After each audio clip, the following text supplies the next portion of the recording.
most people won't even register what was just said, but it may end up being one of the most dangerous signals in this entire conflict. At a moment when risk has effectively pushed much of Strait of Hormuz out of the Strait of Hormuz, is one country moving through it like nothing has changed. No hesitation, no ships are visible to keep moving, and if anyone casually comes them with that, it's not our problem. That's the part that should make you stop.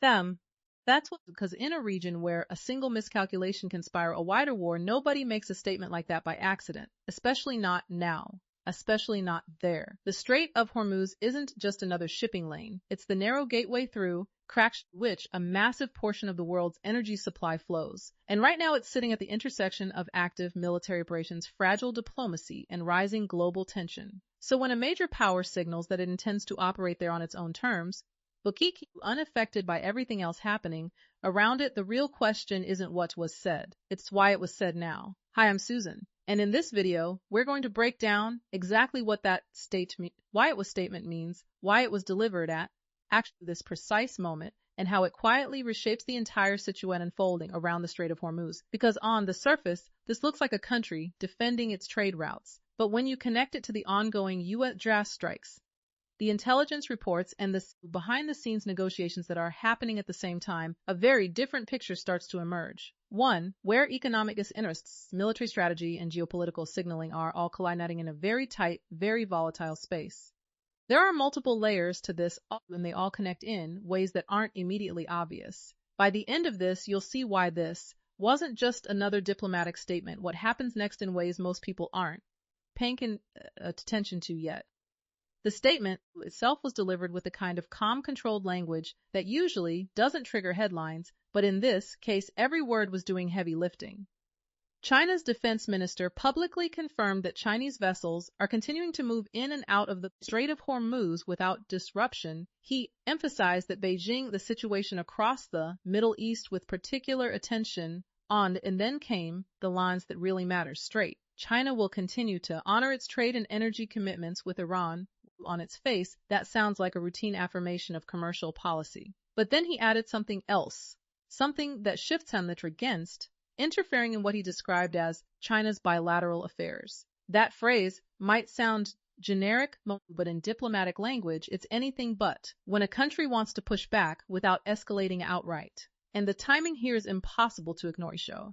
And the timing here isn't made in a vacuum. It came in the middle of active U.S. This statement in vacuum military operations targeting Iran at a moment when the Strait of Hormuz is under intense global scrutiny and when most commercial actors are pulling back. So when China's steps become too high, effectively ours forward, Enton says, effectively our ships are moving just fine and our agreements with Iran remain intact. That's not a neutral update. It's a signal, a very deliberate one. To understand that signal, you have to look at how this kind of language is typically used by Beijing. When Chinese officials talk about non-inference or warn against involvement in bilateral affairs, they are not making a legal argument. They're drawing a boundary. It's a way of saying this relationship is not up for negotiation, and any attempt to disrupt it will be viewed as crossing a line.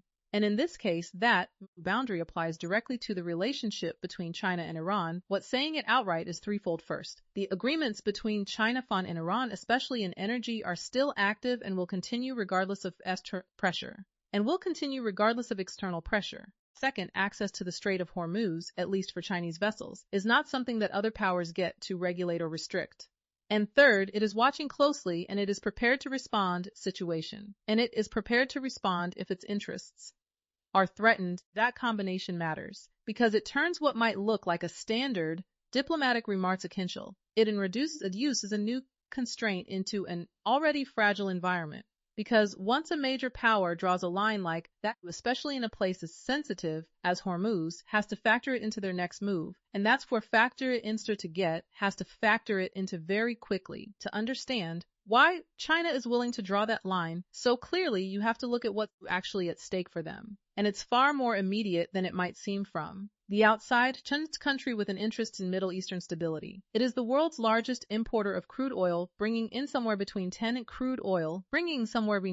12 million barrels every single day. And a significant portion of that Gulf, Saudi Arabia, Iraq, the UAE, Kuwait, and Iran, all of them feed into a system that ultimately depends on one narrow maritime corridor. The Strait of Hormuz is effectively the front door to that entire supply chain, and despite years of investment in overland pipelines and alternative routes, there is simply no replacing the scale of what moves through that passage. You can diversify around the edges, you can build redundancy into parts of the network, but when it comes to sheer volume, it doesn't work without Horm. Then there's natural gas, which adds another layer of dependency. China has been rapidly increasing its imports of liquefied natural gas as part of a broader effort to reduce reliance on coal and a major share of that island of the Gulf. Those shipments also have to pass through the same choke point. So when disruption hits the Strait of Hormuz, China doesn't experience it as a distant geopolitical, electricity generation, and economic stability. This is not theoretical risk, it's systemic exposure. And that's why Beijing isn't afraid to sit quietly. The situation resolves itself, and hope the situation resolves if the stakes are too high and the margin for disruption is too thin. And here's where the situation takes an even more revealing turn. While much of the global shipping industry risk, insurance costs skyrocketing, costs skyrocketing, increasing uncertainty everywhere, Chinese vessels appear to be continuing their transit through the strait with far less disruption. That contrast is not just deeply informative, because it suggests that whatever pressure is being applied in the region, it is not being applied evenly. The same environment forcing Western-linked shipping companies to reroute or pause operations doesn't seem to be affecting Chinese-flagged or Chinese-chartered ships in the same way. And that points to something that isn't being openly stated, but is difficult to ignore. There appears to be an understanding in place, some form of arrangement or mutual. Neither side needs to publicly confirm it for it to be real in practice. The outcome speaks for itself. Ships are moving, oil is flowing, and in a moment where access to that waterway is becoming increasingly uncertain for everyone else, China's annuity becomes more than just an economic. China does more than just an economic advantage. It becomes strategic leverage. China isn't just participating in the system surrounding Hormuz, it's shaping the conditions under which that system continues to really understand how that kind of access is even possible, you have to look at the relationship behind, and it runs surface-level coverage suggests. Back in 2021, China and Iran signed a long-term cooperation agreement covering everything from energy and infrastructure to smart, designed to span to investments and security coordination. The full financial details were never officially disclosed, but estimates have consistently placed the potential scale of Chinese investment in the hundreds of billions of dollars over time. In return, Iran committed to supplying China with oil at discounted rates, creating a steady flow of energy that bypassed much of the volatility of open markets. And since sanctions tightened around Iran, especially during the current phase of conflict, that arrangement has only grown more important for both sides. Iran needs trust. The result is a system that continues to function even under heavy external pressure. Often estimated between 1 and 1.5 million barrels per day are still making their way to Chinese refineries. Not always directly and not always transparently, but consistently. Ship transfers, rebranded cargo, indirect routing. These are all part of a well-established pattern designed to keep the flow going while avoiding direct confrontation with sanctions enforcement. So when China publicly states that it will honor its commitments with Iran, that's not symbolic. It's a declaration that this entire system remains intact and that Beijing is prepared to defend it if necessary. But the importance of this relationship goes well beyond energy. Iran occupies a position that is strategically valuable in ways that extend across multiple China's global ambitions. Geographically, it sits at a crossroads between the Persian Gulf, Central Asia, and key land corridors that connect into China's broader Belt and Road Initiative. That makes it not just a supplier, but a potential transit hub and anchor point in a much larger network of trade routes and infrastructure projects. From a military perspective, the relationship also has implications. A cooperative Akin introduced a power trying to project force in the region, particularly in the Gulf, where geography already favors asymmetric tactics. And from a purely strategic standpoint, if France represents something else. A partner that operates outside the Western system, one that is willing to engage along long-term objectives. That doesn't mean China is ideologically aligned with Iran. It isn't. This relationship is not about shared political values or cultural affinity, its transactional and rooted in overlapping interests. Iran provides energy, geographic access, and strategic friction against rival powers. China provides economic lifelines, investment, and a degree of international insulation. Each side gets something critical out of the arrangement. And that's exactly why it's not something Beijing is likely to walk away from regardless of external pressure. Because stepping back wouldn't just mean losing a supplier. It would mean weakening a position to energy security, regional influence, and long-term global strategy all at once. And this is where the story shifts to something far more immediate and far more dangerous. Because alongside the public statements and visible shipping activity, there are now intelligence reports suggesting something to multiple sources familiar with U.S. assessments. China may be preparing to supply Iran with additional air defense systems, specifically air defense fasciculus, man-portable air defense systems, or Manpads. These are shoulder-fired, heat-seeking missiles designed to target flying air compact, mobile track, extremely detect before launch. Now it's intelligence to be precise here. This is intelligence reporting, not confirmed fact. And China has categorically denied the claims, stating that it has not provided weapons to any party involved in the conflict, and dismissing the reports as inaccurate. That contradiction between intelligence assessments official denials is not unusual. It happens frequently in situations like this. So, a useful approach is to look at context, because context tells you how plausible a claim is and how much it matters if it turns out to be. And in this case, the context raises serious concerns, not just because of what these systems are, but because of what has aircraft in war over Iranian. And what makes that incident particularly it was reportedly significant is how it was reportedly brought down the track. According to official statements, the aircraft was hit by a hand heat-seeking missile, exactly the type of SASTIN being referenced in these intelligence reports. That detail changes the conversation systems, because Manpads aren't like traditional air defense systems. They don't rely on large radar installations that can be detected and targeted in advance. They don't require complex infrastructure or highly trained crews. They can be carried by a single individual, concealed easily with very little warning, and deployed with very little warning. And that makes them uniquely dangerous in an environment where aircraft are already operating under high risk. Even a military has suppressed conventional air defenses, taking out radar sites, neutralizing fixed persistent threat. These smaller systems remain a persistent threat. They don't light up on sensors the same way. They don't give pilots the same level of warning. And as was in recent briefings, even advanced capabilities don't eliminate the risk. If an operator can detect an aircraft, capability visually or audibly, especially during daylight operations, a shot becomes planned how pilots operate and how much risk is considered acceptable. So the question of whether more of these systems are entering and how much risk systems are entering the battlefield isn't abstract. It directly affects the safety of every aircraft flying inside that airspace and introduces an entirely new layer of escalation that extends far beyond the immediate conflict zone, this IE zone. And this is what we're looking at patterns becomes more important than focusing on any single report. Because even if the current intelligence about weapons transfers remains unconfirmed, there is already a documented history of Chinese dual-use Iranian technology finding its way into Iranian military systems. These aren't always direct government-to-government shipments that are easy to track and verify. More often, they exist in gray components but can also be used in weapons manufacturing.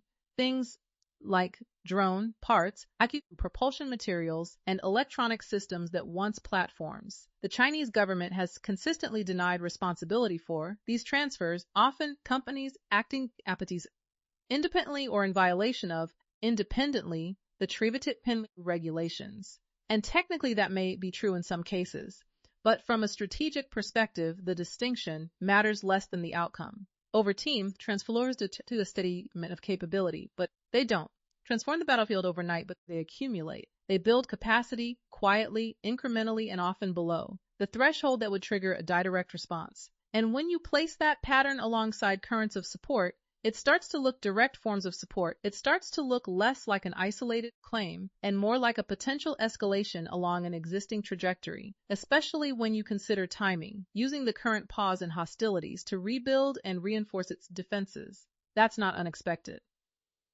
Any state in that position would do the same. The real question is who is enabling that process and how far they're willing to go. Now bring all of that back to the Strait of Hormuz, because this is where these dynamics stop being abstract and start directly shaping military reality. The presence of Chinese vessels moving through the strait isn't just an economic detail for any creates a very sort operations in that space. For the United States, this complicates things significantly.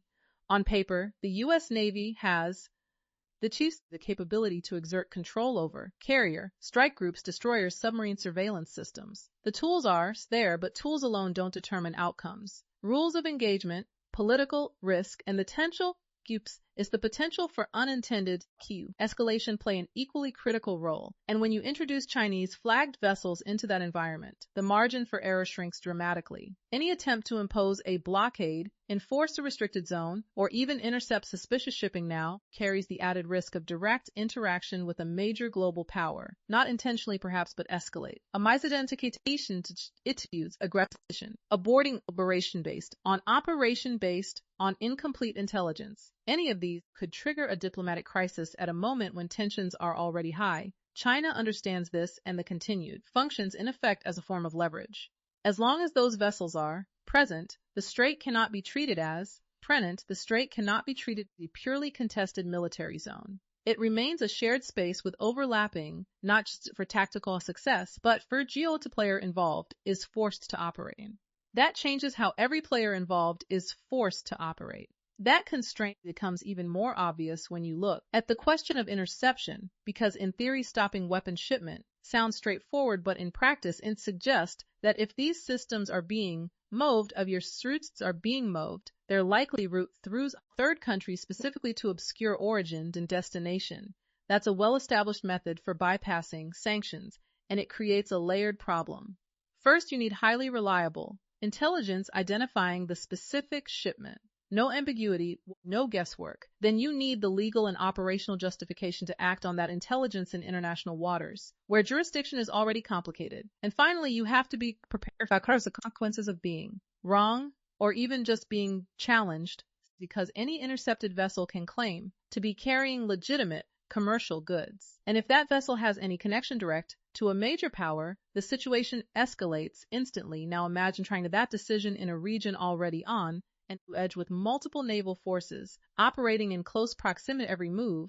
Even a successful interception doesn't solve the broader issue. It doesn't stop the flow permanently. That the game is active, it just confirms that the game is active because a country with the resources and networks that China has doesn't rely on a single route or a single shipment. There are multiple pathways, multiple intermediaries, and a built-in tolerance. And most deterrents will end up with 1. A continuous cat and mouse dynamic. One side trying to track and interdict, the other adapting in real time to avoid detection. Historically, that's not a contest that ends question, and all of this feeds directly into a larger question about whether the broader strategy designed to contain Iran is actually working the way it was intended.